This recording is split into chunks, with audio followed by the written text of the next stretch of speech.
ప్రార్థన చేసుకుందాం.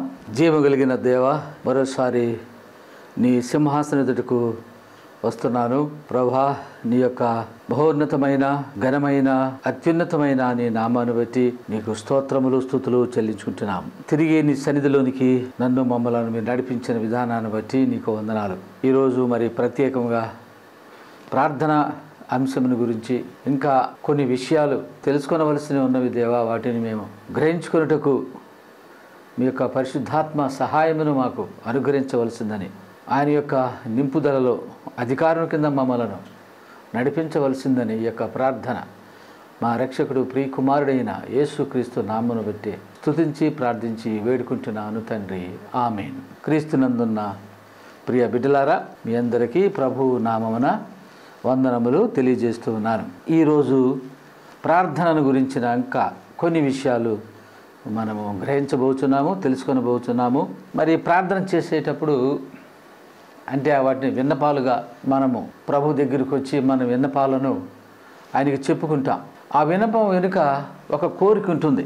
విన్నపం అంటే ఇంగ్లీష్లో పిటిషన్ అంటాం, పెద్ద మాట. ప్రభు దగ్గరికి వచ్చి మనం విన్నవించుకోవటం పిటిషన్. తర్వాత మన కోరిక, ఆశ, డిజైర్. మనం అడిగే ప్రతి విన్నపం వెనుక ఒక కోరిక ఉంటుందనే సంగతిని మనము మర్చిపోకూడదు. అందువలన బైబిలులో కొన్ని సందర్భాలలో లేక అనేకమైన సందర్భాలలో ఈ విషయాలను మనము తెలుసుకోవాలి. అంటే లేఖనాలను మనము చదువుట ద్వారా తప్పనిసరిగా వీటిని మనము గ్రహించగలము, తెలుసుకోవాలి కూడా. ప్రతి విశ్వాసి, ప్రతి సేవకుడు, ఆయన పరిచర్య చేసే ఎవరైనా ప్రార్థన గురించి ఈ విషయాలు తప్పనిసరిగా తెలుసుకోవాలి. తెలుసుకొని వారి జీవితంలో అట్టి విధానములో వారు ప్రార్థనా జీవితంలో ముందుకు కొనసాగాలని నేను ప్రేమపూర్వకము హెచ్చరిస్తూ ఉన్నాను. మరి ఈ ప్రార్థనలో చాలా కేటగిరీస్ ఉన్నాయి. మనం చేసే ప్రార్థనలో అంటే మనం అడిగే విధానము, మనం పొందే విధానము, వీటన్నింటినీ మనము క్రోడీకరిస్తే, ఒక చోటకు సమకూరిస్తే 4 విధాలుగా ఈ యొక్క విన్నపాలను, మన కోరికలను దేవునికి మనము తెలియజెప్పుకోవచ్చు. చెప్తున్నారు కూడా. మరి ఈ యొక్క లేఖనాల్లో, మనం చదవబోయే లేఖనాల్లో వీటన్నిటిని మనము గ్రహించబోచున్నాము. గనుక మొదటి కేటగిరీ అంటే మొదటి తరగతి లేక మొదటి రకము, మొదటి విధానంలో మన విన్నపము, దేవునికి మనం విన్నపం చేస్తాము. కానీ అది ఆ విన్నపం వెనక మన కోరిక సరైనదిగా ఉండదు. మన డిజైర్ అడుగుతాము, అది అడగటము ఓకే, మనం విన్నవించుకుంటాం, విన్నపం చేస్తాము, ప్రార్థన చేస్తాము. మరి అది దేవునికి అనుకూలంగా ఉందా లేదా అంటే ఆ డిజైర్, మన విన్నపం వెనక ఉన్న డిజైర్ అంటే ఆ కోరిక ఎట్లా ఉందో మనం చూడాలి. ఒకసారి విన్నపము పాజిటివ్గా ఉంటుంది, కోరిక అనేది నెగిటివ్గా ఉంటుంది. 106వ కీర్తన 15వ వచనం, వారు కోరినది ఆయన వారికి ఇచ్చెను, అయినను వారి ప్రాణములకు ఆయన క్షీణత కలుగజేసెను. So he gave them what they asked for but sent a wasting disease upon them. క్షీణదశ అంటే వాళ్ళు అడిగారు, వారు కోరినది ఆయన వారికి ఇచ్చాను. ఏం ఆయన కోరుకున్నాడు అని అంటే, వారు ఏం కోరారు అని అంటే, వారు ఆహారాన్ని కావాలని కోరుకున్నారు. ఈ సందర్భంలో కీర్తనకారుడు రాస్తూ, ఇశ్రాయేలు ప్రజలు వారు కోరుకున్నది దేవుడు వారికి అనుగ్రహించాడు. ఆయనను వారి ప్రాణములకు ఆయన క్షీణత కలుగజేసెను. క్షీణత అని అంటే డిసీజ్ వచ్చింది, వాళ్ళు అడిగింది ఆహారమే, అయితే వాళ్ళు కోరింది ఆయన ఇచ్చాడు. ఈ యొక్క వాక్యము కనెక్టెడ్ టు ఇన్ నంబర్స్ అంటే సంఖ్యాకాండంలోనికి మనం వెళ్ళాలి. సంఖ్యాకాండంలోనికి వెళితే గానీ మనకు అసలు విషయం బయటకు రాదు. 11వ అధ్యాయము 31-32 వచనాలు. తరువాత యెహోవా సన్నిధి నుంచి ఒక గాలి బయలుదేరి సముద్రము నుండి పూరేళ్లను రప్పించి పాళెము చుట్టూ ఈ ప్రక్కను ఆ ప్రక్కను దిన ప్రయాణమంత దూరము వరకు భూమి మీద 2 మూరల ఎత్తున వాటిని పడవేశాను. ఏ ఆహారం అడిగారంటే, వారు మాంసాహారాన్ని అడిగారు. మాంసాపేక్ష కలిగిన వారై వారు సణుగుకున్నారు, మోషే మీద గొణుగుకున్నారు. మాకు దేవుడు మాంసం పెట్టలేడా? ఇదిగో ఈ చవి సారము లేని ఈ మన్నాను మేము తింటున్నాము. అయితే ఇది తిని తిని చప్పగా అంటే తినగా అన్నట్లుగా ఇది వారికి ఇష్టం లేకపోతుంది. దేవుడు ఆ అరణ్యములో, వారికి అరణ్యములో అసలు ఆహారం దొరకదు, అక్కడ పంటలు పండవు, అక్కడ పచ్చదనం ఉండదు. మరి అలాంటి పరిస్థితులలో దేవుడు వారికి ఆహారాన్ని ఆకాశములను కురిపించాడు. అదే మన్నా. ఆ మన్నాను వాడు భుజించి వాడు ప్రయాణమై వాగ్దాన దేశములో ప్రవేశించి వాగ్దాన దేశములో వారు పంటలు మరలా తిరిగి పండించుకొని వారు ఆహారాన్ని భుజించవలసిన విధానాన్ని దేవుడు సూచిస్తాడు. ఆ రీతిగా వాళ్ళు ప్రయాణమవుతున్నప్పుడు మార్గ మధ్యములో వాళ్ళకి ఆహారం కావలసినప్పుడు వాళ్ళు ప్రయాణమవుతున్నప్పుడు ఎలాగ అక్కడ వ్యవసాయం చేసుకోగలరు, ఎలాగ వాళ్ళకు ఆహారం లభించగలదు అని అంటే దేవుడే వారికి ఆహారాన్ని సమకూర్చాడు.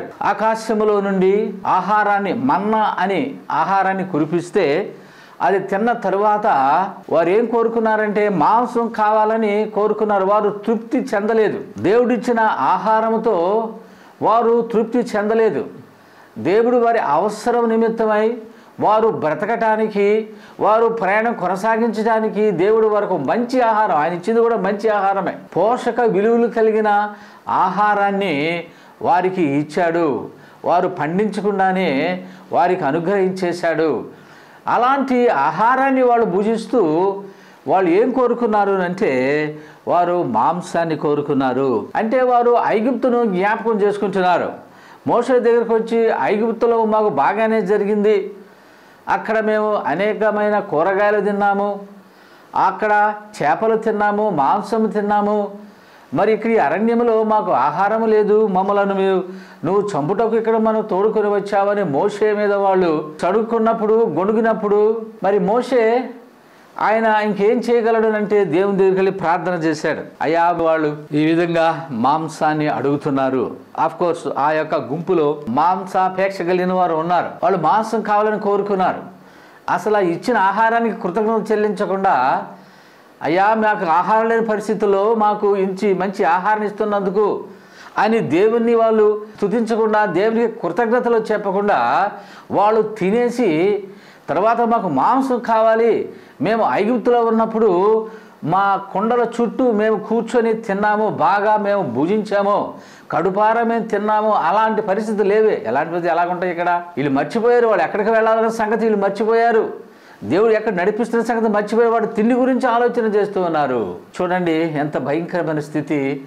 మనం కూడా ఇలాగే ప్రవర్తిస్తామండి. మన జీవితంలో దేవుడు మనకు అవసరాలు ఇస్తూ ఉంటే ఇంకేదో కావాలి, ఇంకేదో తినేయాలి, ఇంకా రోజు మాకు మాంసం కావాలి, లేకపోతే రోజు మనకు నాన్ వెజ్ కావాలి అని మనం అనుకుంటాం. అది కరెక్ట్ కాదు. దేవుడు నీ అవసరాలకు నీవు జీవించుటకు ఆయన ఆహారాన్ని నీకు ఇస్తున్నాడు. అందువల్లే మనము తినటానికి మనం బ్రతకటం లేదు, బ్రతకాలి కనుక మనం తినాలి అనే ఒక కాన్సెప్ట్లో ప్రతి విశ్వాసి ఉండాలి. ఆఫ్ కోర్స్ దేవుడు మనకు మంచి ఆహారాన్ని ఇస్తున్నాడు.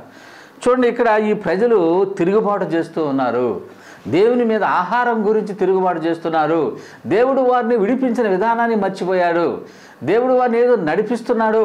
ఫరో యొక్క అధికారం కిందని, ఫరో యొక్క బానిసత్వం నుండి దేవుడు వారికి విడిపించిన విధానాన్ని వారు ఆలోచన చేసినట్లయితే మరి ఈ విధంగా వారు మాట్లాడి ఉండరు. ఎందుకంటే మర్చిపోతారు. దేవుడు మేలు చేస్తే, దేవుడు వారి విడుదల కలుగు చేస్తే దాన్ని మర్చిపోయి ఆ యొక్క టెంపరీగా వాళ్ళు తాత్కాలికంగా ఆహారం కావాలా, మాంసం కావాలని వాళ్ళు మోషే మీద వారు సణుక్కుంటున్నారట. దేవుడు మాకు ఇవ్వలేడా? ఆయన ప్రార్థన చేసినప్పుడు దేవుడు ఇవ్వగలడు. ఆయనకు అసాధ్యమైనది ఏమన్నది? ఆయన విడిపించి నడిపిస్తున్న దేవుడు, ఆహారాన్ని ఆకాశంలో నుండి కురిపిస్తున్న దేవుడు వారికి మాంసాన్ని ఇవ్వలేడా? ఇవ్వగలడు. అందుకని తరువాత యెహోవా సన్నిధి నుండి ఒక గాలి బయలుదేరి, ఏంటంటే అది గాలి బయలుదేరిందట. దేవుని యొక్క సాధనము, ఆయన సైన్యంలో ఒక సైనికుడిలాగా ఒక బలమైనది గాలి, అంటే మైటీ విండ్, చాలా బలమైన గాలి బయలుదేరి సముద్రము నుండి పూరేళ్లను రప్పించి సముద్రం మీద ఎగురుతూ ఉంటాయి. ఆ పూరేళ్లను, అది మంచి పక్షి మాంసం అన్నమాట. అది చేప మాంసం ఉన్నది, జంతు మాంసం ఉన్నది, పక్షి మాంసము. ఈ పూరేళ్లను రప్పించి పాళెము చుట్టూ ఈ ప్రక్కన ఆ ప్రక్కన, పాళెం అంటే వాళ్ళు ఉండే ఆ స్థలం అన్నమాట, పాళెం అంటారు. వాళ్ళు టెంపరీ గుడారాలు వేసుకొని ఉంటారు. దాని చుట్టూ ఆ ప్రక్కన ఈ ప్రక్కన దిన ప్రయాణం అంతా దూరము వరకు, అంటే కాలి నడకనాను ఒక దినానికి నువ్వు ఎంత దూరం వెళతావో అంత దూరము భూమి మీద 2 మూరల ఎత్తున, 2 మూరలు అంటే గజం పైన అనమాట.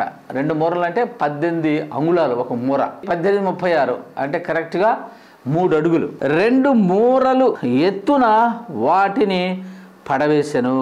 పూరేళ్ళన్నీ దేవుడు ఆజ్ఞనిచ్చేసాడు. ఆ గాలి వాటన్నిటిని నెట్టుకొని వచ్చేసింది అనమాట. పక్షులు ఎగురుతూ ఉంటాయి కదా, గాలి దానికి ఆధారం. ఆ రెక్కలు ఆ గాలిలో ఎగురుతూ వెళ్ళిపోతూ ఉంటాయి.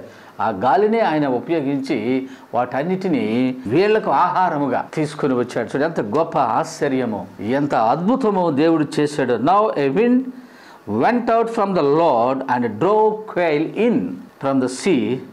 It brought there down all around the camp to about 3 feet above the ground, as far as a day's walk in any direction.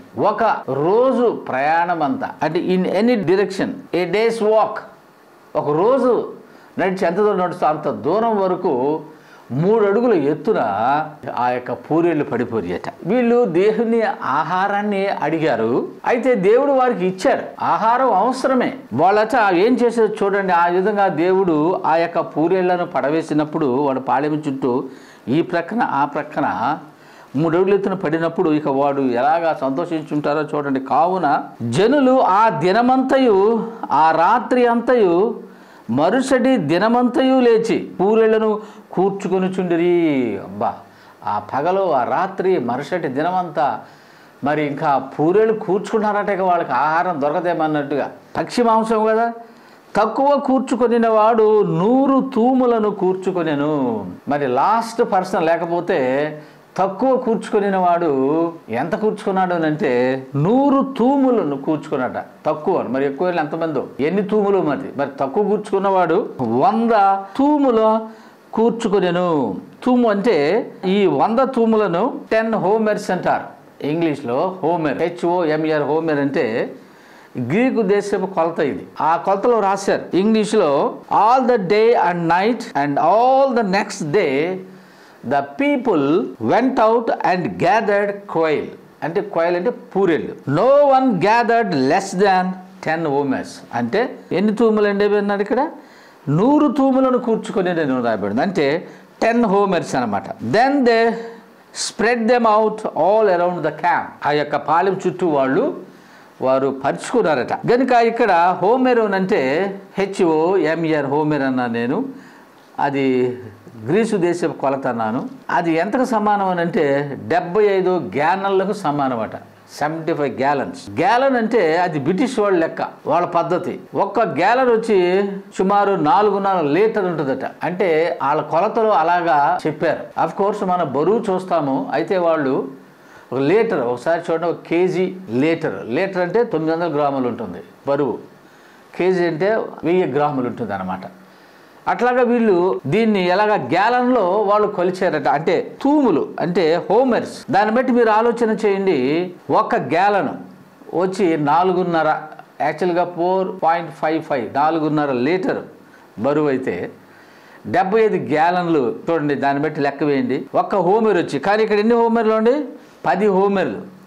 అంటే 10 × 75 గ్యాలన్స్ 750 గ్యాలన్స్. 750 × 4.55 లీటర్స్ లెక్క పెడితే చూడండి ఎంత బరువు ఉంటుందో. అంత బరువు కలిగిన పూరేళ్లను వాళ్ళు సమకూర్చుకున్నారట. తక్కువ కూర్చుకున్నవాడట. దాన్ని బట్టి వారిలో ఎంత మాంసాపేక్ష. ఇక పక్కోడుకు ఉందా అనేది కూడా కాదు వాళ్ళకి. నేను ఎన్ని కూర్చుకున్నానా, ఎన్ని సమకూర్చుకున్నానా, ఎన్ని తెచ్చుకున్నానని. వీళ్ళు ఏమన్నా వేటాడి తీసుకొచ్చినాయా ఏమన్నానో?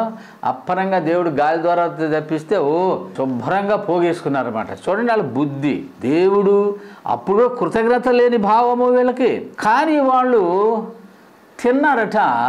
ఎంతవరకు తిన్నారు అంటే వారి నాసికారంధ్రములో గుండా వచ్చే అంత, అంటే కడుపులో పడిపోయిన ఈ మాంసము ఎంత ఎక్కువగా తిన్నారు అంటే పీకల దాకా తింటామంటాం చూసారా. ఈ పీకలు కూడా మించిపోతే ఏమవుతుందంటే ముక్కులో గుండా వచ్చే అంతగా ఆ వాసన, ఆ శ్వాస, ఇక అంతా మాంసం అంత భయంకరంగా వాళ్ళు తిన్నారని దేవుని వాక్యం సెలవిస్తున్నది.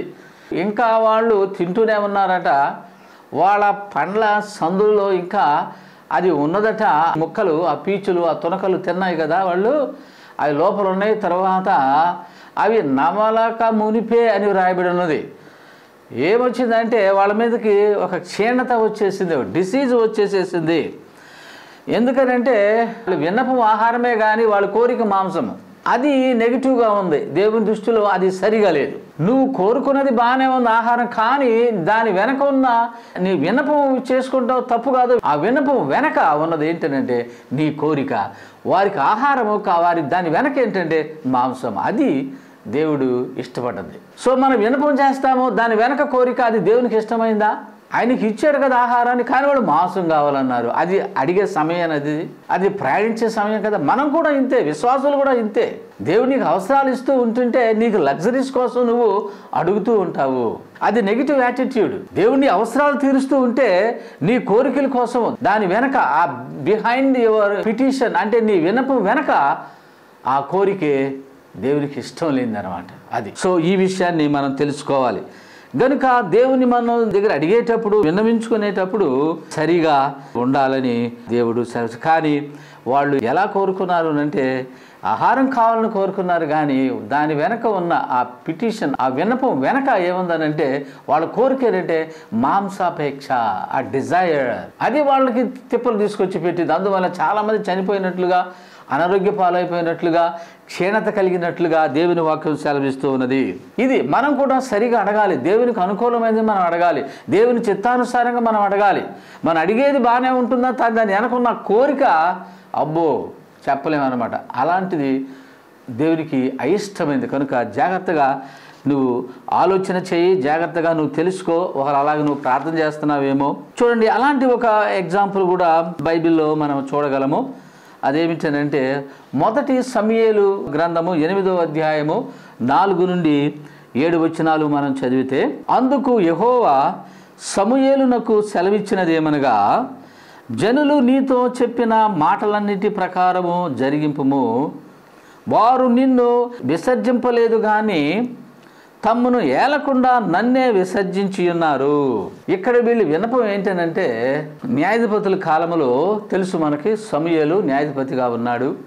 దేవుడు ఆయనను ఏర్పాటు చేసుకున్నాడు యాజకుడిగా, ప్రవక్తగా. ఆయన ఇశ్రాయేలు పక్షంగా ఉండి పనిచేస్తున్న వ్యక్తి, దైవజనుడు, నమ్మకంగా దేవుని కొరకు పరిచర్య చేస్తున్న సమూయేలు న్యాయాధిపతిగా ఉంటున్న కాలంలో అన్య జనాంగాలు కూడా ఉన్నాయి చుట్టూ.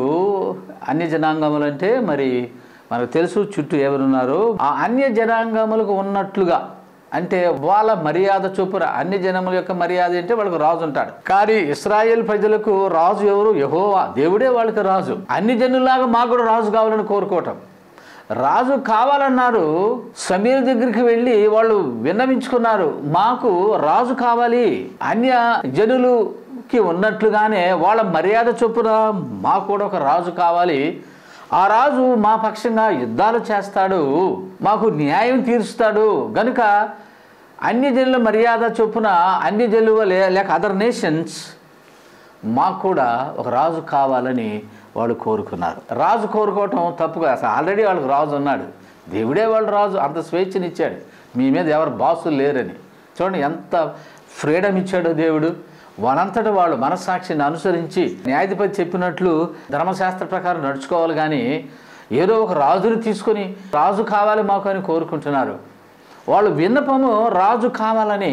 అంటే వాళ్ళు ఎలాగా చూడండి, ఇక్కడ మనం చదివినప్పుడు దేవుడు సమూయేలుతో మాట్లాడుతూ, అందుకు యెహోవా సమూయేలునకు సెలవిచ్చినదేమనగా, జనులు నీతో చెప్పిన మాటలన్నిటి ప్రకారము జరిగింపుము. వాళ్ళు రాజు కావాలన్నారు కదా, ఓకే, నువ్వు అని రాజుని నువ్వు ఏర్పాటు చేయి. వారు నిన్ను విసర్జింపలేదు, కానీ నిన్ను కాదు వాళ్ళు విసర్జించింది నన్నే. ఎందుకంటే ఆయన న్యాయాధిపతి కదా, ఇక ఆయన మరి రాజు వస్తే ఈ న్యాయాధిపతిగా ఉండడు, ఆయన ఫీల్ అవుతున్నాడేమోనని. చూసారా దేవుడు ఏం చెబుతున్నాడు?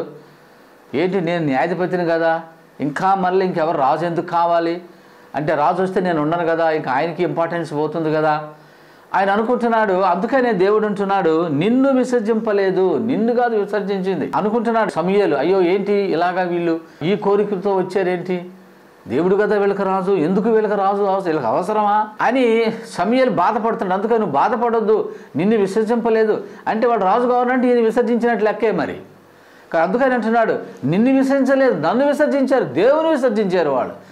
మరి రాజు కావాలంటే మరి యెహోవా ఆయన పరలోకములు మరి ఆ సింహాసనం మీద కూర్చుండి పరిపాలన చేసే ఆయనకంటే ఇంకే గొప్ప రాజు ఎవరున్నారు ఈ ప్రపంచంలో? ఎవరూ లేరు. ఆయనే కింగ్, ఆయనే సింహాసనం మీద కూర్చుండి పరిపాలన చేస్తున్న పరలోకపు రాజు. ఆయన్ని వద్దంటున్నారు, నన్ను వద్దంటున్నారు, నిన్ను కాదు అని సమూయేలుతో మాట్లాడుతూ, వారు నన్నే తమ్ముని ఏలకుండా నన్నే విసర్జించి ఉన్నారు.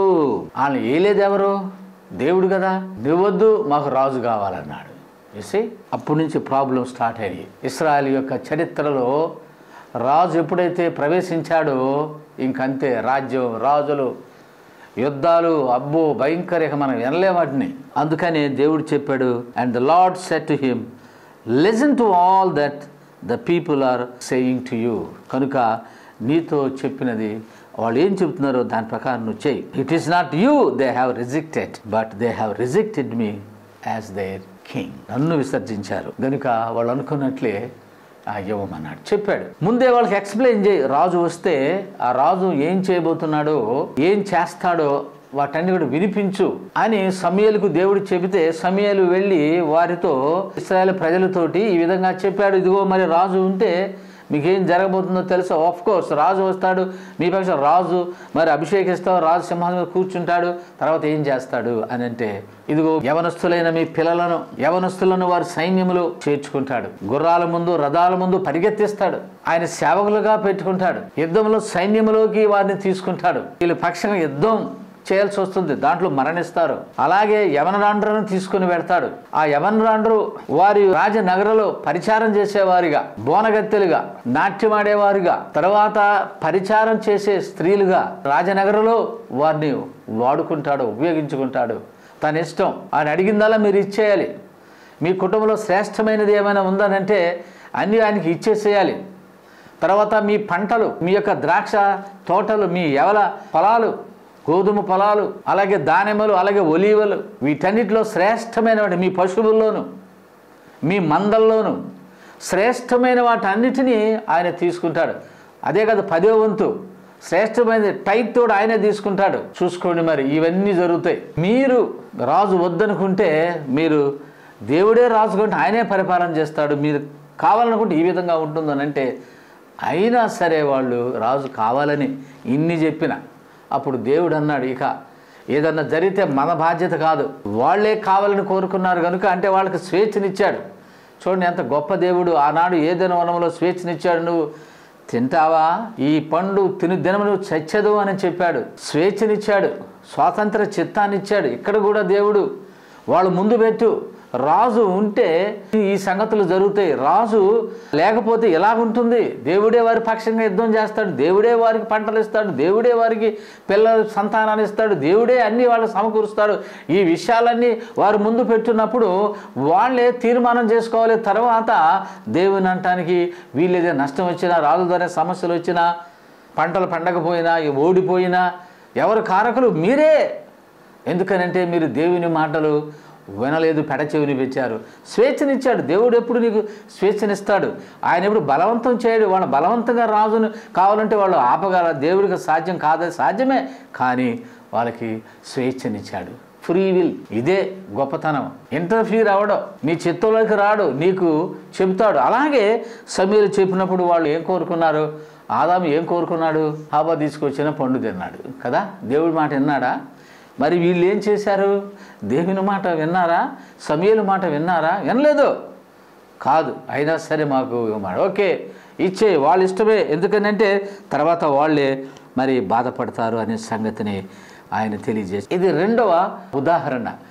రాజు కావాలనుకోవటము అంటే దేవుడు వారికి రాజునిచ్చాడు. వాళ్ళ పిటిషన్ విన్నపం బాగానే ఉంది, కానీ అయితే వాళ్ళ కోరిక ఏంటంటే to be like other nations, అంటే ఇతర అన్ని జనుల వలె వాళ్ళ మర్యాద చొప్పున ఉండాలన్నది చూసారా, అది దేవునికి ఇష్టం లేదన్నమాట. వాళ్ళ విన్నపాన్ని విన్నాడు, ఇచ్చాడు, ఆహారాన్ని ఇచ్చినట్లే ఇచ్చాడు, కానీ దాని వెనక కోరిక వీళ్ళకి ఇచ్చాడు రాజుని. కానీ వాళ్ళు ఎలాగ ఆలోచన చేశారంటే దీని వెనక అంటే అన్య రాజుల వలె వాళ్ళ మర్యాద చొప్పున మాకు కావాలి అంటే రాజు అక్కర్లేదు, అది అవసరం లేదు వాళ్ళకి. అయినా వాళ్ళు అది చూసుకున్న, అది నెగిటివ్, అది ఇష్టం లేదు దేవునికి. అది అందుకని ఇచ్చేయమన్నాడు, అయిపోయింది. వాళ్ళకి అర్థం అవ్వలేదు. చాలామందికి అర్థం అవ్వదు. దేవుడు నీకు ఇచ్చిన స్వేచ్ఛను ఎలాగ వాడుకోవాలో తెలియక దుర్వినియోగం చేసుకుంటున్నావు, తర్వాత కష్టాలు పాలైపోతున్నావు, తర్వాత ఇంకన్నీ నష్టాలే. దేవుడు చెప్పినట్లు నువ్వు వింటే, దేవుని ఆజ్ఞల మేర నువ్వు పయనిస్తే, వాటిని నువ్వు గైకొంటే నువ్వు బ్రతుకుతావు, నీ జీవితం నెమ్మదితో ఉంటుంది. ఇశ్రాయేలు చరిత్రలో నెమ్మది అంటూ ఏమీ లేదండి. భయంకరమైన చరిత్ర అండి అది. ఎందుకో తెలుసా? వారికి దేవునికి వ్యతిరేకంగా ప్రవర్తించినందుకు, రాజు కావాలనుకున్నందుకు. గనుక ఈ సందర్భంలో ఈ రెండు విషయాలు, మొదటి సందర్భంలో మనము ఆ ఇశ్రాయేలు ప్రజలు ఏం కోరుకున్నారు ఆహార విషయంలో, అలాగే రాజు కావాలని వాళ్ళు కోరుకున్నారు. అయితే అన్యుల వలె ఉండాలని కోరుకుంటాం, వాళ్ళకున్నట్లు మాకు ఉండాలండి. అది నెగిటివ్, అది దేవునికి ఇష్టం లేదనమాట. సో ఇలాగా మన ప్రార్థనలు ఏ విధంగా చేస్తున్నామో ఒకసారి నువ్వు పరీక్ష చేసుకో. నీ విన్నపాలు ఎలాగున్నాయి, నీ కోరికలు ఎలాగున్నాయి. దేవునికి ప్రార్థన చేసినట్టు చేస్తున్నావు కానీ నీ కోరిక వేరేగా ఉంటుంది కనుక సమాధానం రావట్లేదు. తర్వాత నువ్వు సమస్యల్లో పడిపోతున్నావు. నీకు ఇది తెలియాలి, ఎలాగ నువ్వు ప్రార్థన చేయాలో తెలియాలి. ఏదో మోకరించే దడదడదడదడదడదడ చేసేయటం కాదు. నువ్వు చేసే ప్రార్థన విన్నపం ఏమిటి, నీ కోరిక ఏమిటి, నువ్వు ఎంతసేపు నీ కోరిక తీర్చుకోవడానికి అడుగుతావు. అంతే, నీవు అడిగింది ఇచ్చేసేయాలి దేవుడు, అంతే. అది దేవుని చిత్తమా, దేవుని ఏర్పాట్లో ఉందా, అది ఇస్తే నాకు ఏం జరుగుతుంది అనే సంగతి. అందుకని ఇచ్చేసే, వాళ్ళు కావాలంటానుగా సమయంలో నువ్వు ఇచ్చేసే, పర్వాలేదు ఇచ్చేసే, నేను చూసుకుంటాను, ఇచ్చేసే. ఏమి వాళ్ళ స్వేచ్ఛను భంగపరచొద్దు. సమయంలో బాధపడ్డాడండి. చాలామంది స్వేచ్ఛను కోరుకొని వెళ్ళిపోతున్నారు. నీకు స్వేచ్ఛ కావాలని, నీ ఇష్టానుసారంగా నువ్వు బ్రతకాలని నువ్వు వెళ్ళిపోతున్నావు, ఇబ్బంది పాలైపోతావు. దేవుని యొక్క క్రమశిక్షణ నువ్వు కోరుకో. నువ్వు స్వేచ్ఛగా వెళ్ళడానికి ఇష్టపడకు. వాళ్ళకున్నట్టు నాకు ఉండాలి, వాళ్ళు అలాగే చేస్తాను, వాళ్ళకి నేను ఉండాలి అనుకున్నావా, నీ జీవితం పతనం అయిపోతుంది, నీ జీవితం నాశనం అయిపోద్ది. దేవుని ఏర్పాట్లో ఉండి దేవుణ్ణి నువ్వు అడగాలని దేవుడు సెలవిస్తూ ఉన్నాడు. ఇంకొక రకం, ఇది మొదటిది ఇప్పుడు మనం చెప్పుకున్నది. అంటే వినపం బాగానే ఉంటుంది కానీ ఆ వినపం అంటే ఆ యొక్క పిటిషన్ అంటే అడిగేది బాగానే ఉంటుంది, తర్వాత దాని వెనక ఉన్న కోరిక వ్యతిరేకంగా ఉంటుంది. రెండు సందర్భాల్లో మనం చూసాం. తర్వాత ఇంకో కేటగిరీ ఏమిటంటే మనం అడిగేది వ్యతిరేకంగా ఉంటుంది కానీ దేవుడు దాన్ని మనకు ఇంకో విధంగా అనుగ్రహిస్తూ ఉంటాడు అనమాట. మనం అడిగేదే ఆహారం అంటాం తప్పు కాదు, కానీ దాని వెనక కోరిక, మాంసం కావాలి, రాజు కావాలి కానీ వాళ్ళకులాగా కావాలి. చూసారా?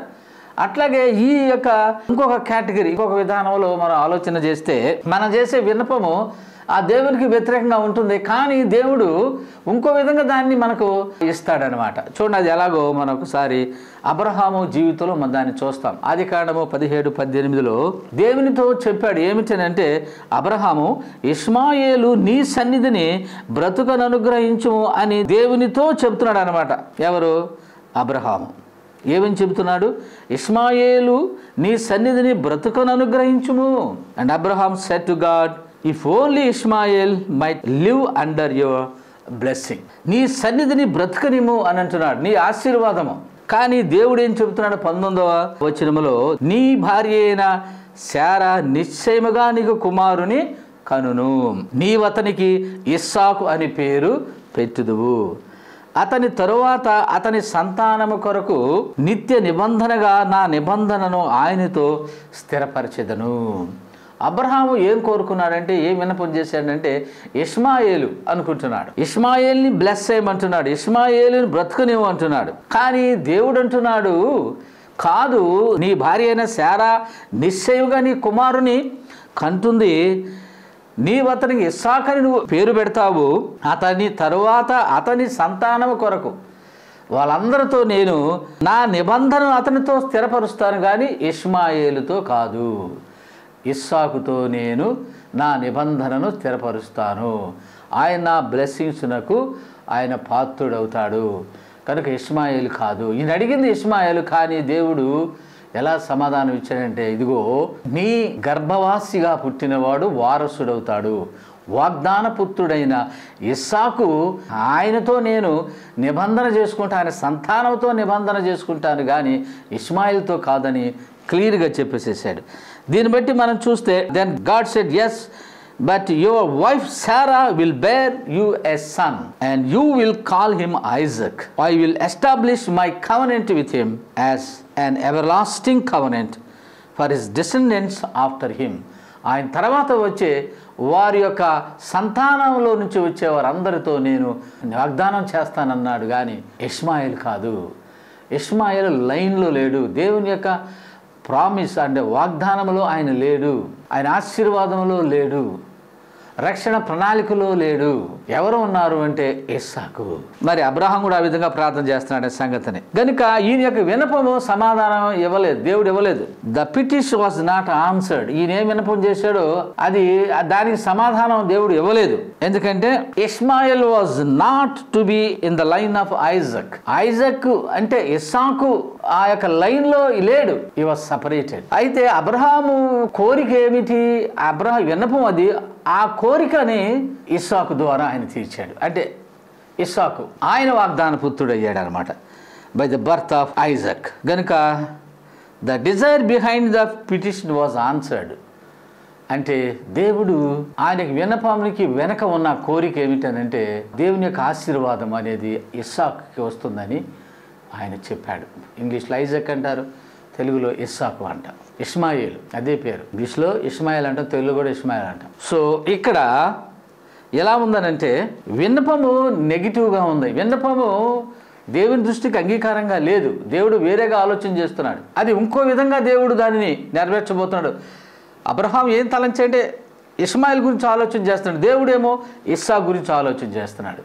నీ విన్నపము నీ యొక్క డిజైర్ వేరుగా ఉన్నది.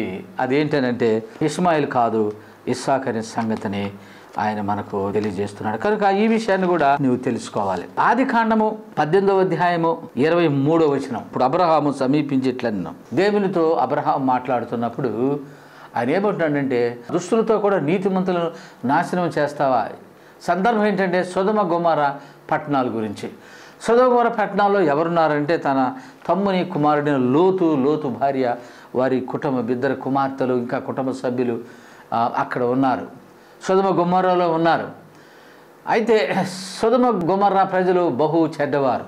మనకు తెలుసు వారు చేసే పాపాలు మరి భయంకరం. దేవుని ఇష్టపడలేదు. వారి పట్టణాలని నిర్మూలన చేయడానికి ఆయన తీర్మానం చేసుకున్నాడు. అప్పుడు ఆ సందర్భంలో మరి అబ్రహాము దేవునితో మాట్లాడుతూ అబ్రహాము సమీపించేట్లయినా దుష్టులతో కూడా నీతిమంతులు నీవు నాశనము చేయదు అని అంటే ఆ పట్టణంలో ఒకవేళ 50 మంది నీతిమంతుల దానిలోని 50 మంది నీతిమంతులను నిమిత్తం ఆ స్థలము నువ్వు నాశనము చేయక కాయవా అని ఆ చొప్పున చేసి దుష్టులతో కూడా నీతిమంతు దుష్టితో సమావేశించడానికి దూరమవునుగాక, సర్వలోకము తీర్పు తీర్చువాడు న్యాయం చేయడా అని చెప్పినప్పుడు యెహోవా సొదొమ గొమొర్రాలో 50 మంది నీతిమంతులా కనబడినలా వారిని బట్టి ఆ స్థలం అంతటిని కాయుదని 50 మందిగా ఉండే.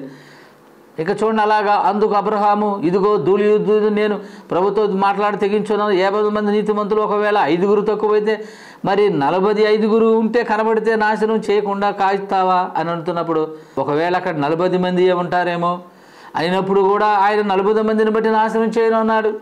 మళ్ళీ చూడు అతడు ప్రభు కోపడలో నేను మాట్లాడేది ఒకవేళ అక్కడ 30 మందియే కనబడేదిరేమో అనినప్పుడు ఆయన అక్కడ 30 మంది కూడా నాకు కనబడిన ఎడల నాశనము చేయను నేను. అట్లాగా మరలా 20 ప్రభుతో మాట్లాడి తెగించిన 20 మంది కనబడుతురేమో అని అప్పుడు ఆయన ఆ 20 బట్టి నాశనం చేయను. మరి ఇక ప్రభు కోపం నేను ఒక్కసారే నేను మాట్లాడతాను, ఒకవేళ అక్కడ 10 మందే ఉంటారేమో.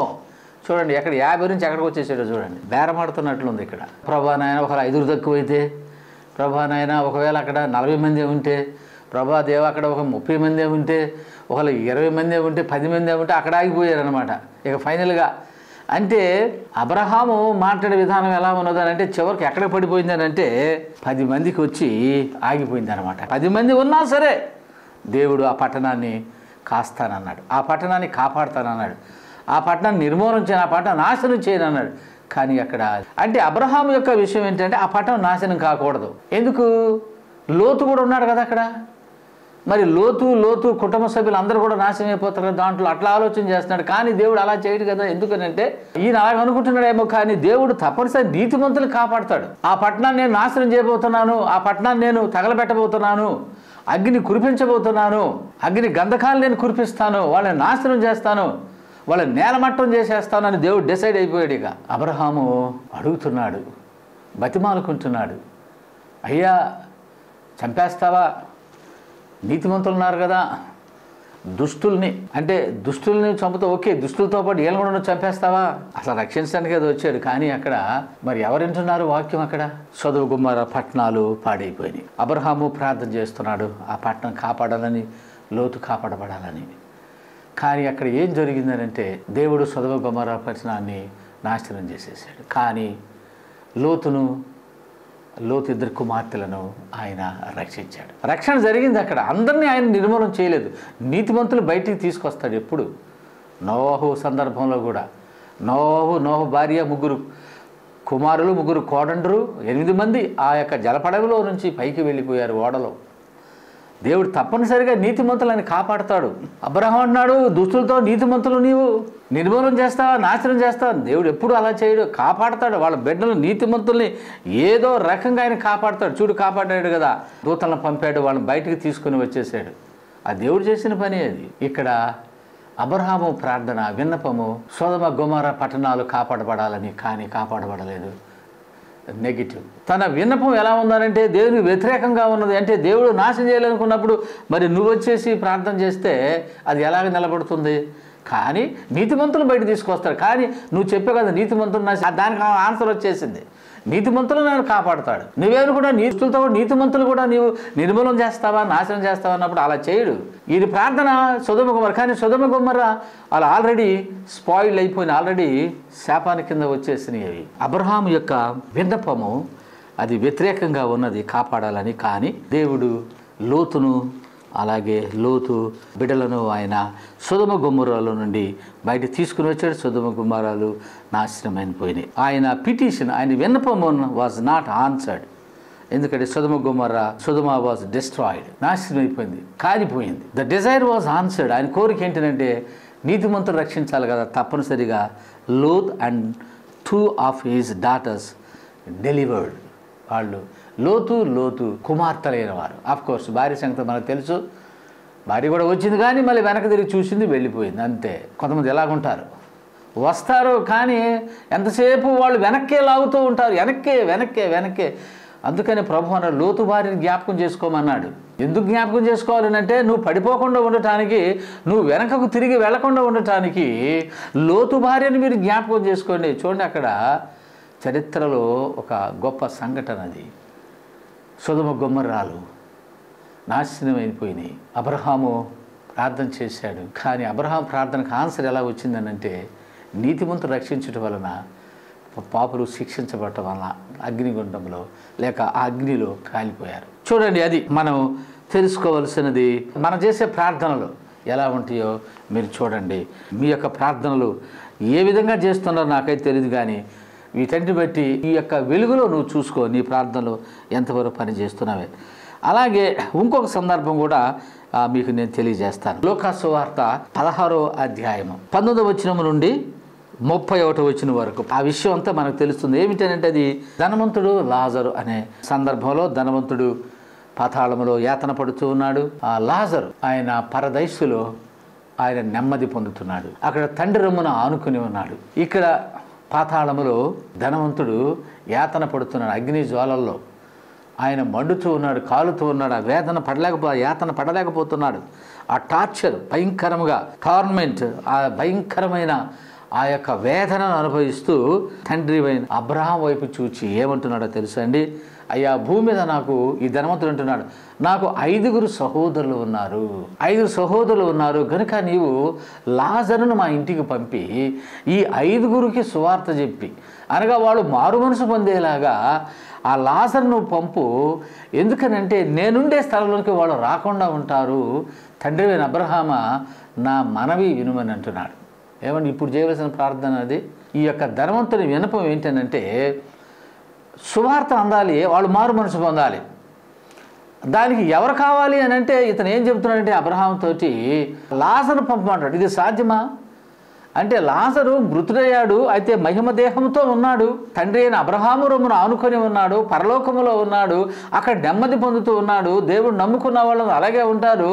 ఇక నువ్వు నమ్మలేదు, నువ్వు చెప్పినా వినలేదు, నువ్వు పాతాళంలో పడిపోయావు. అయితే నీకు ఇంకా భూమి దగ్గర సహోదరులు ఉన్నారు. ఆ సహోదరులకు నువ్వు సువార్త చెప్పాలి. సువార్త చెప్పాలి అంటే నువ్వు లాజరును పంపితే ఆ లాజరు మాటలు వింటారు, వాళ్ళు మారు మనసు పొందుతారు. ఎందుకనంటే లాజరు పరలోకం నుంచి, పరదేశం నుంచి వచ్చాడు కనుక ఆయన మాటలు వింటారు. నిజంగా మరి వింటారో చూడండి, ఒకసారి ఆలోచన చేయండి. అయితే అబ్రహాం ఇచ్చిన సమాధానం చూడండి. ఆయన ఏం చెప్పాడు అంటే, నీ సహోదరులకు మన సువార్త 5 ఉన్నారు కదా, 5 సువార్త అందాలి అంటే క్రింద ఎవరు లేరా? సువార్త అందించేవాళ్ళు ఎవరు లేరా? సజీవులు లేరా? మృతులైన వారు వెళ్ళి చెబితే వాళ్ళు వింటారా? సజీవులైన వారు చెబితే వినని వారు, మృతులైన వారు చెబితే వినరని ఆయన చెబుతున్నప్పుడు చూడండి, ఆయన కోరిక, ఆయన విన్నపం ఎలా ఉందనంటే నెగిటివ్గా ఉంది. అది అసాధ్యము. సొదొమను కాపాడమని అంటున్నారు, కాదు, నేను లోతు నీతిమంతులు కాపాడుతాను. అది సమాధానం. పాపాన్ని బట్టి అది కాల్చివేయబడుతుంది. అలాగే లాజర్ కిందకు వెళ్ళడు. నో, నీ రిక్వెస్ట్ ఈజ్ నెగిటివ్, నీది కరెక్ట్ కాదు. ఎందుకంటే లాజర్ని నేను పంపడానికి వీలు పడదు. ఎందుకనంటే అక్కడ ఆన్సర్ ఏంటంటే నీ సువార్త చెప్పడానికి ఈయన కాదు, అక్కడ క్రింద ఉన్నారు. ఎవరున్నారు? బైబిల్ ఉంది, దేవుని గ్రంథ ధర్మశాస్త్రం ఉంది, మరి మోషే ఉన్నాడు, తర్వాత ప్రవక్తలు ఉన్నారు, నీతిమంతులు ఉన్నారు, వాళ్ళు చెప్తారు. మరి సువార్తగా మారుమనసు పొందాలనే కదా చెప్పింది. ఇక్కడ ఈ ధనవంతుడు చేసిన ప్రార్థనకి సమాధానం వచ్చేసిందండి ఆల్రెడీ. ఏంటి సమాధానం అంటే, భూమి మీద ఉన్నారు సువార్త చెప్పేవాడు, వాడు సువార్త చెప్పడం అంటే అక్కడ సమాధానం ఉంది. నెగిటివ్ ఏంటంటే లాజర్ను పంపమంటాం అనమాట. అది దేవుని చిత్తం కాదు, దేవుని ఏర్పాటు కాదు, అది కరెక్ట్ కూడా కాదు. మనం అలాగే అడుగుతాం కొన్ని, ఏదో చేయి ప్రభా అంటావు, నువ్వు అర్థం చేసుకోవు, నువ్వు మూర్ఖుడులాగా నువ్వు ప్రవర్తిస్తావు. నువ్వు దేని అడిగేటప్పుడు కూడాను మూర్ఖంగా నువ్వు అడిగేస్తావు, పట్టుబట్టిని చేసేస్తావు. నువ్వు మూర్ఖురాలివి, నువ్వు మూర్ఖుడు, నువ్వు దేవుని శోధిస్తూ ఉంటావు. అది నేను చేస్తేనే అంటావు. అసలు ఆయన మనసు ఏంటో నీకు తెలీదు, ఆయన ఎలాగ సమాధానం ఇస్తాడో నీకు తెలీదు, ఆ ప్రార్థన సమాధానం వస్తుందో తెలీదు. అదే అంటున్నాడు అబ్రహాం, అదిగో అలాగ అనవద్దు అంటున్నాడు. మళ్ళీ కిందండి కూడా ఏమంటున్నాడు, అబ్రహాంను అలాగ అనొద్దట, అబ్రహాంని అనొద్దు అంటున్నాడు ఈయన. చూడండి మరి ఇంకా అది ఆ పొగరు పోలేదు, అతను పాతాళంలోకి వెళ్ళిపోయిన కాలుతున్నాడు. చూడండి ఎలాగా అంటున్నాడు, నువ్వు అలాగ అనవద్దు తండ్రి, సజీవులైన వారు అక్కడ ఉన్నారు ఆయన చెబుతూ ఉంటే కాదు, మృతులైన వారు వెళ్ళాలి అంటాడు. ఎలాగా సాధ్యమవుతుంది? అది చనిపోయిన వాళ్ళు వెళ్ళి మహిమదేహాలతో సువార్త చెప్తే వింటారండి, బతికున్న వాళ్ళు చెప్పలేదు, వాళ్ళు లేదు దేయాలు అయిపోయారు అనుకుంటారు వీళ్ళు. ఇలాంటి జనం వీళ్ళందరూ. అసలు అది సాధ్యం, అది జరగని పని. అది సువార్తగా చెప్పాల్సింది, మరి చెప్పేవాళ్ళు లేరా? లేకపోతే అప్పుడు అడుగు.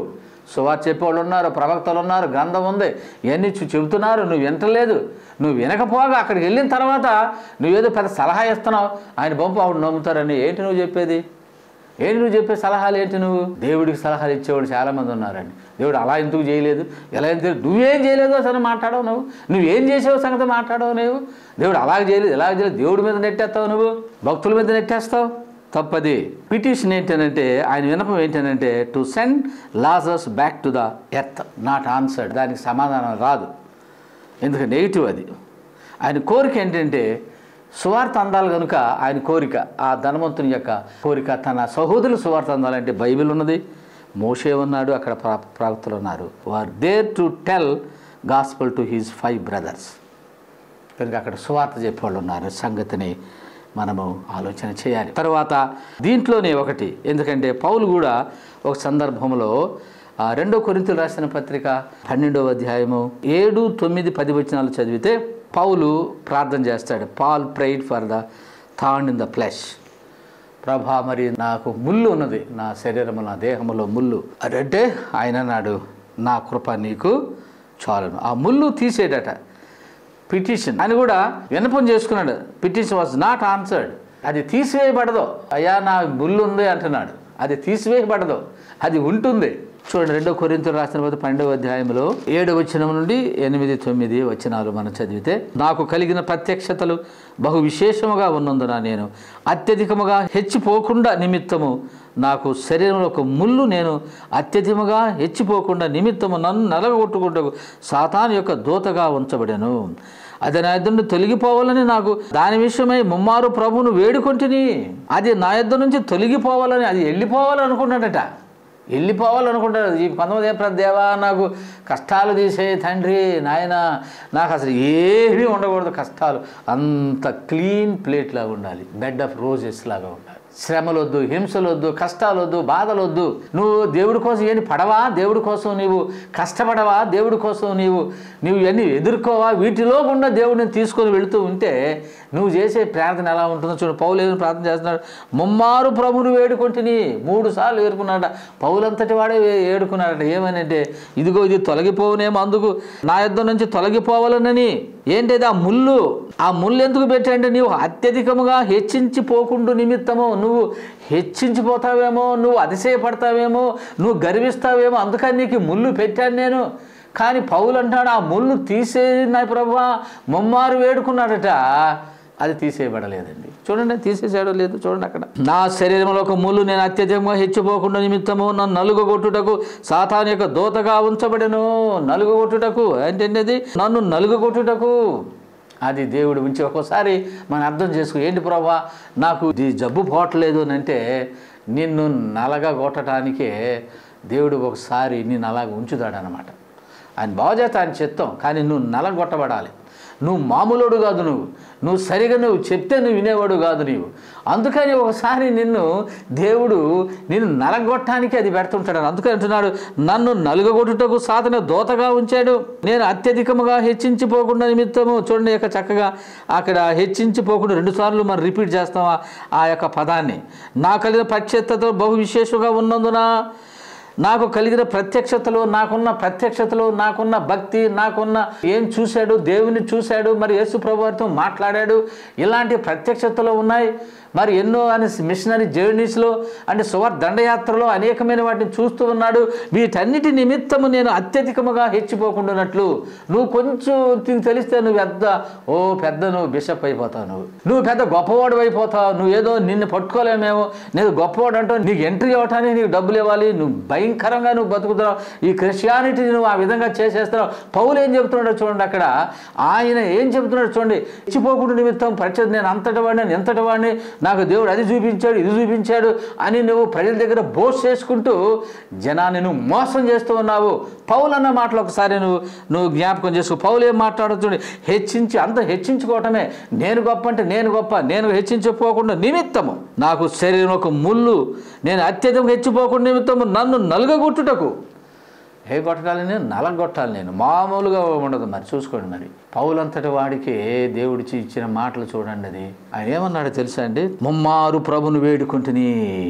విన్నపం, పిటిషను ఎందుకున్నాడు అంటే ప్రత్యేకంగా ఎందుకున్నాడు కదా, ఇన్ని నిధులు ఎందుకు నేను నిన్ను పంపుతున్నాను ఇశ్రాయేలు జనాంగాలకు అందరికీ నువ్వు బుద్ధిగంతల సువార్తను ప్రకటన చేయాలి అని దేవుడు చెప్పాడు కదా. మరి ఆ మేరకు ఆయన ఎన్నుకున్నాడు, ఏర్పాటు చేసుకున్నాడు. దమస్కు మార్గములో ఆయన ప్రత్యక్షమయ్యాడు. ఎంత గొప్ప ప్రత్యక్షత! ఆ ప్రత్యక్షను బట్టి అతిశయపడాలా?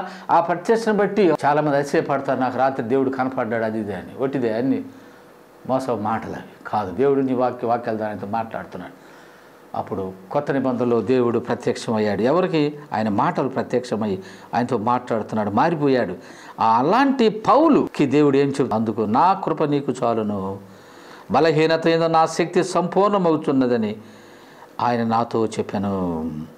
కాగా క్రీస్తు శక్తి నా మీద నిలిచి నిమిత్తము విశేషముగా నా బలహీనతల యందే బహు సంతోషముగా అతిశయపడుదును. అది గొప్పతనాన్ని హెచ్చిపోవటం కాదండి, వీరి బాధల బట్టి వీటన్ని బట్టి ఆయన విశేషముగా బలహీనతల యందే బహు సంతోషముగా అతిశయపడుతూ ఉన్నాను. అది క్రైస్తవ భక్తి జీవితం. అలాంటి ప్రార్థన నువ్వు చేయాలి. కానీ చూడండి, ఆయన ప్రార్థనకి సమాధానం ఏమొచ్చింది, ఆయన కోరిక తీర్చాడు. God gave his grace, inner happiness, stability and peace. చూసారా, ఇవ్వండి దేవుని సమాధానంగా వచ్చినాయి అన్నమాట. Inner stability, peace and happiness. ఆయన కృప, నా కృప నీకు చాలును. అదేం చేయలేదు, ఆ ముళ్ళు ఏం చేయలేదు, నిన్ను నలగొట్టడికే పెట్టాను. అది గనుక థార్న్ ఇన్ ద ఫ్లెష్ అంటారు. తీసేయాలని అనుకున్నాడు కానీ అది వల్ల కాదు. చాలామంది అలాగే తీసేయి ప్రభా, తీసేయి. ఏంటది తీసేసేది? వాటిలో గుండా దేవుడిని తీసుకుని వెళుతున్నాడు. పౌలు ఆయన యొక్క విన్నపముకి సమాధానం రాలేదు, కానీ ఆయన కోరిక ఏంటో అది తీర్చబడింది. ఏమిటనంటే నా కృప నీకు చాలు అన్నాడు. అది చాలు. గనుక బలహీనతలు ఏందైనా అతిశయపడుతూ ఉన్నాడు. అంతరంగమైన సంతోషము, ఆ యొక్క నిశ్చయత, స్టెబిలిటీ, సమాధానము ఇవన్నీ కూడా దేవుడు అనుగ్రహిస్తున్నాడు. ఇవన్నీ కూడా వాటి వల్లనే వస్తాయి. అదే క్రైస్తవ భక్తి జీవితం. ఆ స్టెబిలిటీ ఉందా నీకు? ఆ పీస్ ఉందా? ఆ శాంతం ఉందా నీ దగ్గర? నువ్వు క్రైస్తవుని చెబుతావు, నీకు సమాధానం, నీకు శాంతి ఉన్నదా? షార్ట్ టెంపర్ వ్యక్తి నువ్వు. అలాంటి వాళ్ళు దేవుని సన్నిధికి చేరరు. చూసుకో, వెంటనే వచ్చేస్తుంది కోపం నీకు. ఎందుకు? పౌలు చూడు ఎలా ఉన్నాడు. పౌలు వైపు చూడు. భక్తులు ఎదగటం అంటే అది నువ్వు గంతులేటి కాదు, వేషం మార్చడం కాదు. బలహీనతలో నువ్వు అతిశయించాలి. శత్రు సాతానుని చుట్టుకొని ఉన్నాడు, ముట్టడిస్తూ ఉన్నాడు. నీ భక్తి జీవితాన్ని బయలుపరచు. దేని ద్వారా? ఇలాంటి శ్రమల్లో కూడా వెళ్ళుట ద్వారా నీ ప్రార్థనలు. అలాగే పౌలు ఈ రెండు సందర్భాలలో మనం ఈ సంగతులను మనం తెలుసుకున్నాము. అబ్రహాము ఒక సందర్భము, అలాగే ధనవంతుడు అనే ఆయన సందర్భము, పౌలు అనే సందర్భంలో వాళ్ళు ఏ విధంగా విన్నవించుకున్నారు దాని సమాధానం. ఈ మూడు కూడా ఒకటే. అబ్రహాము రెండు విషయాలు, ఒకటి ఇష్మాయిల్ విషయంలో ఆయన కోరుకున్నాడు, ఇష్మాయిలు వారసుడు అనుకున్నాడు, కానీ దేవుడు ఒప్పుకోలేదు, సమాధానం ఇవ్వలేదు. ఇస్సాకు అన్నాడు. అట్లాగే మరి సొదొమ గొమొర్రా కాదు, నేను లోతుని వాళ్ళని కాపాడుతాను, సొదొమ గొమొర్రా కాదు. అలాగే మూడో సందర్భంలో ధనవంతుడు లాజరును పంపునాయన, దేవుడు సమాధానం ఇవ్వలేదు. కానీ అక్కడ సమాధానం ఏంటంటే కింద ఉన్న ప్రవక్తలు ఉన్నారు, వాళ్ళు వాక్యం చెప్తారన్నారు. సమాధానం వచ్చేసింది కదా ప్రార్థనకి. అలాగే అబ్రహాం చేసిన ప్రార్థనకి ఇస్సాకు వచ్చేసేది కదా సమాధానం కింద. అలాగే సొదొమ గొమొర్రాలో ఆ సమాధానం ఏంటంటే లోతు కుమార్తెలు రక్షించబడ్డారు కదా, అది ఆయన చేసిన ప్రార్థనకు సమాధానము. అలాగే పౌలు చేసిన ప్రార్థనకి ఆ యొక్క ముళ్ళు తీసేయమన్నప్పుడు ఆయన సమాధానం ఏంటంటే నా కృప నీకు చాలును అన్నాడు, అది సమాధానం. సో అది మనము అడిగేది వ్యతిరేకంగా ఉంది, కానీ దేవుడు సమాధానం ఇస్తున్నాడు. తర్వాత వెనకటి సందర్భంలో మరి వాళ్ళు కోరుకున్నారు ఆహారం కావాలని, విన్నవించుకున్నారు ఆహారం కావాలని. వాళ్ళు వెనక కోరిక మాంసాపేక్ష అది కాదని. అలాగే రాజుని వాళ్ళు కావాలనుకున్నారు, ఎవరు? ఇశ్రాయేలు ప్రజలు. ఆ రెండు ఒక కేటగిరీలోకి వస్తాయి. ఎందుకంటే వాళ్ళ కోరిక నెరవేర్చబడింది, కానీ అంటే వాళ్ళ విన్నపము తర్వాత వాళ్ళ యొక్క విన్నపము అనేది నాకు ఆహారం కావాలి, కానీ వాళ్ళ కోరిక మాంసము. అట్లాగే మాకు రాజు కావాలి, మాకు అన్యులు వెళ్ళి కావాలి, అది వాళ్ళ కోరిక, దానిని ఆయన నెరవేర్చలేదు. ఆ రెండు సందర్భాలు. ఇక్కడ మూడు సందర్భాలు, ఒకటి అబ్రహాము విషయంలో, ఇష్మాయేలు విషయంలో, అలాగే ఇస్సాకు విషయంలో. దేవుడు అబ్రహాంతో ఏం మాట్లాడుతున్నాడు? అబ్రహాము ఏం ప్రార్థన చేశాడు అంటే ఇష్మాయేలు అన్నాడు, కాదు ఇస్సాకు సమాధానం. ఆయన నెగిటివ్గా ఉంది, పాజిటివ్గా ఆన్సర్ వచ్చేసేసి. అలాగే నెగిటివ్గా అబ్రహాము ప్రార్థన చేశాడు సొదొమ గొమొర్రాల గురించి. అయితే సొదొమ గొమొర్రాల నుంచి సమాధానం అంటే ఆ యొక్క లోతు ఇద్దరు కుమార్తెలు రక్షించబడటం. అలాగే మూడవదిగా ధనవంతుడు ప్రార్థన చేశాడు, అలా మొరపెట్టుకున్నాడు, విన్నవించుకున్నాడు, పంపించమన్నాడు లాజర్ని అబ్రహాము రొమ్ము నుండి. అది కుదరదు, ఎందుకంటే అది వ్యతిరేకమైనది, నెగిటివ్గా ఉంది. పాజిటివ్గా ఏంటంటే దాని సమాధానం కింద ఉన్నవారు, అంటే బ్రతుకున్నవారు, సజీవులుగా ఉన్నవారు సువార్త చెప్పటం, బైబిల్ చదువుకొని మారు మనసు పొందవచ్చు. అలాగే భక్తులు చెప్పిన సువార్త ద్వారా మారు మనసు పొందవచ్చు కదండి. అది అంతేగాని అక్కడి నుంచి వచ్చిన వాళ్ళు చెప్తే మారు మనసు పొందటం కాదు, తప్పది. అలాగే పౌలు కూడా అలాగే ప్రార్థన చేశాడు. ఏంటంటే అయ్యా నాకు ఈ యొక్క ముళ్ళును తీసేయమని చెప్పాడు. దేవుడు కాదు, నా కృప నీకు చాలును, నేను నలగొట్టుటో కది పెట్టాను నేను అన్నాడు. చూసారా, ఆయన కూడా బయటపడాలనుకున్నాడు, కానీ కుదరలేదు. సో మన పరిస్థితి ఎలా ఉందో చూడండి. నువ్వు ప్రార్థన ఎలా ఉన్నావు, నీ కోరిక తీర్చుకోవటానికి నువ్వు విన్నవించుకుంటావు, కానీ నీ వెనక చాలా భయంకరమైన కోరిక. దేవుడు దాన్ని తీర్చు, ఒకవేళ నువ్వు నీకు ఇచ్చినా నువ్వు పాడు చేసుకుంటావు, నువ్వు పాడైపోతావు. అది రెండు సందర్భాల్లో మనం చూసాం, ఇశ్రాయేలు సందర్భంలో మనం చూసామని.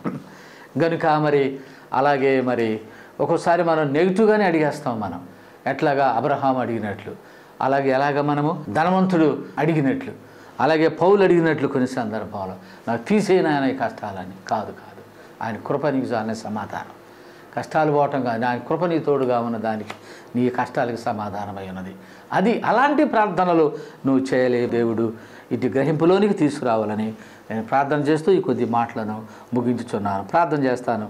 దేవా నీకు వందనాలు, స్తోత్రాలు తండ్రి. ఈరోజు ప్రార్థన అంశముల గురించి మరి మేము నేర్చుకున్నాము నాయన. ఇశ్రాయేలు ప్రజలు ఆహారం కావాలన్నారు, కానీ వాడు మాంసాపేక్షలో పడిపోయారు తండ్రి. అది నెగిటివ్గా ఉంది నాయన, అది నీ చిత్తానికి వ్యతిరేకమైంది తండ్రి. అలాగే మరి ఇశ్రాయేలు ప్రజలు రాజు కావాలని ఇచ్చావు, కానీ అది నీ చిత్తానికి వ్యతిరేకమనే సంగతిని. అలాగే మరి అబ్రహాము ఇష్మాయిల్ గురించి ప్రార్థన చేశాడు, కానీ ఇస్సాకుని ఇచ్చావు, సమాధానం ఇచ్చావు నాయన. ఆయన కోరిక తీర్చబడింది ఇస్సాకు ద్వారా, ఇష్మాయిల్ కాదు, నెగిటివ్. అలాగే మరి ధనవంతుడు రిచ్ మ్యాన్ మరి అడిగాడు నాయన, లాజర్ను పంపాలన్నాడు సువార్త చెప్పడానికి. కాదు, అది నెగిటివ్, పాసిబుల్ కాదు అది అని మీరు సెలవిస్తూ మరి అక్కడున్న వారు చెప్తారని. అలాగే సొదొమ గొమొర్రా గురించి అబ్రహాము రక్షించబడాలన్నాడు, నీతిమంతులు నశించిపోకూడతాను, కానీ దేవుడు సమాధానం లోతు ఇద్దరు కుమార్తెలు అలాగే పౌలు విషయంలో ప్రార్థన చేశాడు ముమ్మారు ఆ ముళ్ళు పోవాలని, కానీ పోలేదు, నా కృప అన్నాడు దానికి సమాధానం. ప్రభా మేము కూడా ఎట్టి ప్రార్థన అనుభవంలోకి, అట్టి గొప్ప భక్తులు దైవజనుల అనుభవంలోనికి మేము రావాలి.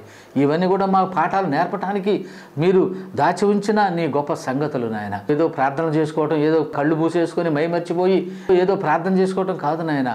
జ్ఞానయుక్తముగా మేము ప్రార్థన చేయాలని ఈ వాక్యాలు మాకు నేర్పినందుకే నీకు వందనాలు చెల్లిస్తూ యేసుక్రీస్తు నామమున ప్రార్థన అడిగి వేడుకొనిచున్నాము తండ్రి. ఆమేన్.